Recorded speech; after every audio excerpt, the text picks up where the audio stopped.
सलाम हिंदुस्तान दोस्तों, इस छोटे से वीडियो में मैं आपको बता रहा हूँ मईशत लफ्ज़ का मतलब, यानी मईशत शब्द का अर्थ।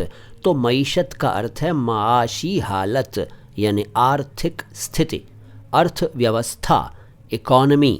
मईशत, इसको मईसत ना कहें, यह है मईशत। वैसे तो ये मईशत है, लेकिन ऐसे बोलने की ज़रूरत नहीं है, आप सिंपल मईशत कह लीजिए, लेकिन स मत बोलिए, मईशत।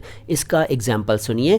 कोरोना की वजह से कई मुल्कों की मईशत पर असर पड़ा, यानी कोरोना के कारण अनेक देशों की अर्थव्यवस्था पर प्रभाव पड़ा।